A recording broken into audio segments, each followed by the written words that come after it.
Outside the Red Box, insights into global research equipment distribution. Welcome to the Outside the Red Box podcast, your go-to podcast for insights on growing and scaling life science brands globally.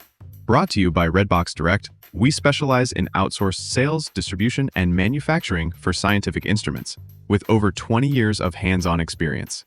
Let's get started with today's episode. Welcome to the deep dive. Today we're looking at something, well, kind of unexpected. How a 19th century invention, a classic poem, and modern sales challenges all connect.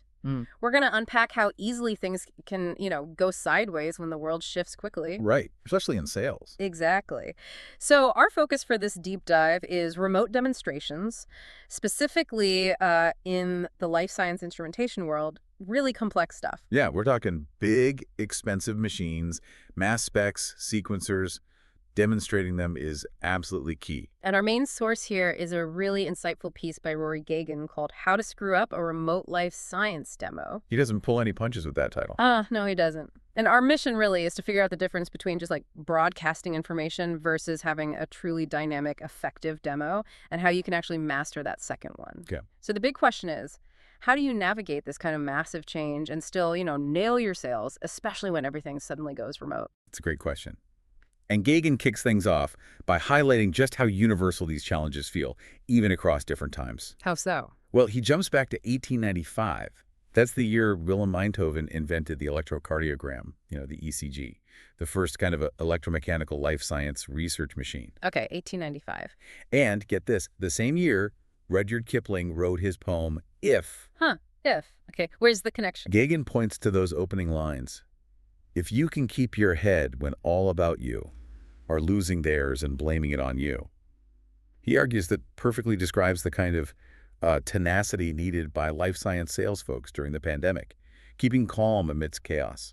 That's quite a parallel. But is it just about tenacity, or is there a deeper sales lesson he's hinting at by connecting Einthoven and Kipling from, way back then? Yeah, I think it's deeper. It's about recognizing that the core human element doesn't really change.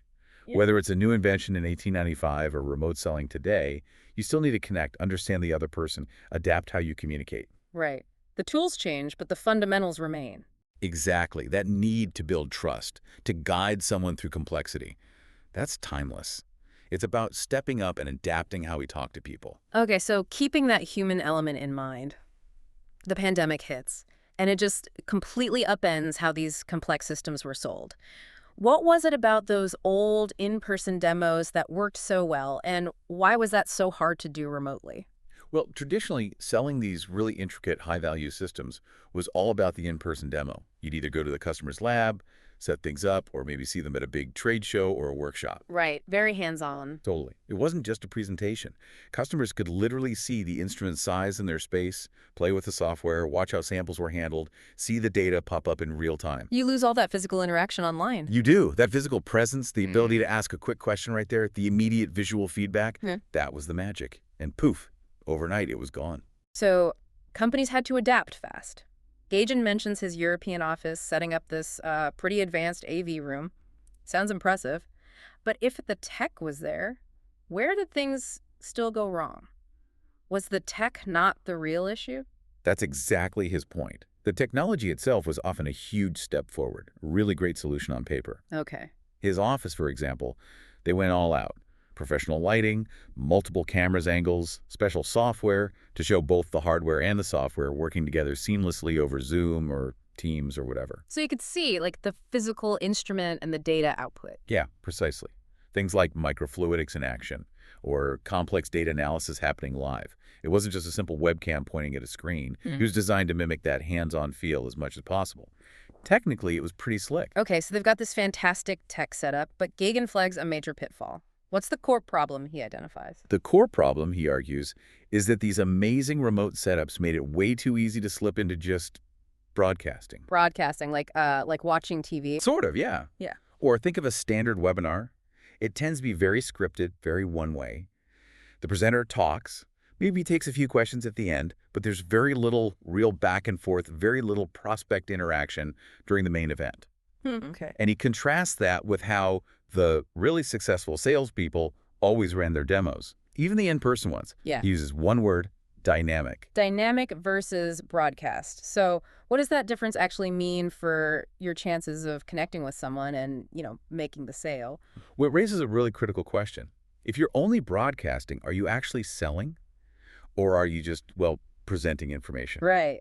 There's a big difference. A huge difference. A great sales demo, he stresses, is fundamentally a structured dialogue. Structured dialogue. Okay, what does that mean exactly? It means it's a conversation, a two-way street, but it's purposeful. It has steps, a flow, designed to uncover needs and match the solution. It's not just you talking at the prospect. And the danger was that the tech made it easy to forget that dialogue part.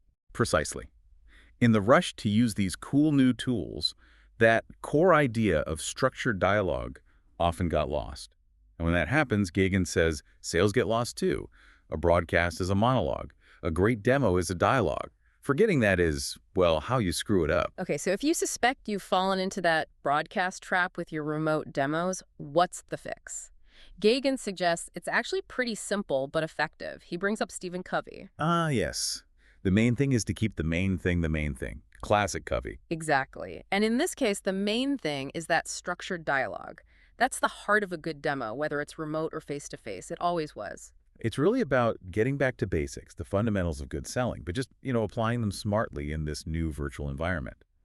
And Gagan lays out 5 key elements for this structured dialogue. Okay, let's break them down. First up is the introduction. So you introduce yourself, your company, your credentials, standard stuff maybe? Yes, but here's the crucial bit that often gets missed. You have to ask each person attending what their specific role or involvement with this system will be.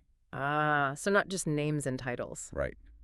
Are they going to be the daily user? Are they the lab supervisor, the PI principal investigator who manages the budget? Or maybe someone from IT or quality assurance? Why does that matter so much right at the start? Because knowing why each person is in that virtual room tells you how to frame the conversation for them. What are their priorities? What aspects of the solution will matter most to them? It's not just politeness, it's tailoring your message from the get-go. Okay, makes sense. Strategic introductions. What's element number 2? Second, find out customer needs. Seems obvious, right? But in a broadcast, it's easy to just jump into the features. Yeah, you just start the presentation. Instead, you need to pause and ask open-ended questions. And then, this is key actually, listen. Take notes. Understand their specific pains, their goals, what they actually need and want the system to do for them. So you're building a map for the rest of the conversation. Exactly. It guides everything that follows. Okay, number 3 is present the product, company, and yourself. Right. And the focus here is directly connecting what you're presenting back to those needs and wants you just uncovered. It's not a generic feature dump. It's showing how your solution solves their specific problem. Precisely. And Gagan brings in Zig Ziglar here, that great quote, if people like you, then they will listen to you. But if they trust you, then they will buy from you. Ah, the trust factor. Crucial. Absolutely crucial. So this part isn't just about the product specs. It's also about reinforcing your credibility and your company's reliability. Yeah. You're building that trust, which leads to the sale. It's about the whole package. Okay, element 4.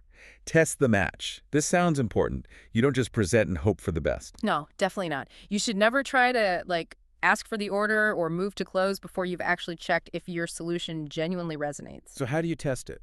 Gagan suggests 2 separate tests. First, the logic test.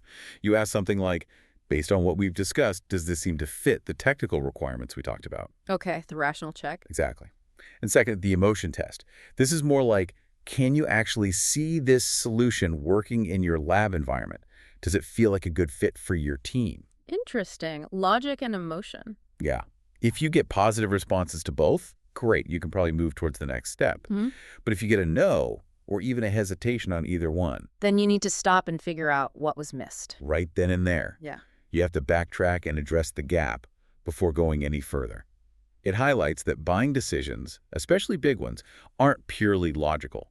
There's always an emotional component. Does it feel right? You ignore that emotional side at your peril, I guess. Totally. It's like that dating analogy again, right? Yeah. Checks the boxes logically, but if the feeling isn't there, it's probably not going anywhere. Right. Okay, so the 5th and final element, ask for advancement. Yes. And Gagan acknowledges, look, especially in life sciences with these complex sales cycles, Not every demo ends with someone whipping out a purchase order. No, probably really happens right after one demo. Right. It's often just one step in a longer process. But, and this is the absolute key takeaway, every demo, whether it's remote or in person, must end with some kind of agreed-upon advancement, a concrete next step. So you can't just end with, okay, thanks for your time. Absolutely not. That's a killer mistake. The advancement could be anything that moves the process forward. Yeah. Maybe it's a commitment from them to apply for internal funding. Maybe it's a request for a formal quotation with specific configurations. Maybe it's scheduling a follow-up with more technical experts. But something has to be agreed upon. Something specific and agreed. You never, ever finish a remote demo without knowing and confirming what happens next. So pulling it all together, Gagan's core message is really powerful. A great demo is about dialogue, that structured dialogue, not a monologue. Exactly. And while those 5 elements sound simple enough on paper, actually doing them consistently, especially in that potentially awkward remote setting, takes real conscious effort and practice. It's not just automatic. No, it's definitely not easy, even if it sounds simple. It reminds me of that Aristotle quote Gagan uses at the end. We are what we repeatedly do. Excellence is not an act, but a habit. Excellence as a habit. Right. The idea is that if you make this structured dialogue approach your standard practice, your habit for remote demos, you're building excellence into your process. And that excellence is what ultimately drives sales results. It's about discipline. And that discipline of structured dialogue, as you said earlier, probably applies way beyond just sales demos. Oh, absolutely. It's fundamental to almost any situation where you need effective communication to reach an understanding or achieve a goal. So maybe a final thought for everyone listening. What does this all mean for you? Maybe reflect on a recent important conversation you had. Could be work, could be personal. Were you basically broadcasting your point of view, or were you genuinely engaging in a structured dialogue? Listening, testing understanding, agreeing on next steps? That's a great question to ponder. And maybe think about how consciously trying to use some of these elements, really understanding the other person's perspective, checking the logical and emotional fit, clarifying the next step, how might that change the outcome next time you need to really connect and communicate effectively? It definitely gives you something to think about well beyond just the world of remote sales. It's about better communication, full stop. Thanks for tuning in with us. For more insights or to connect with our team, visit redboxdirect.com. Until next time, keep scaling smart.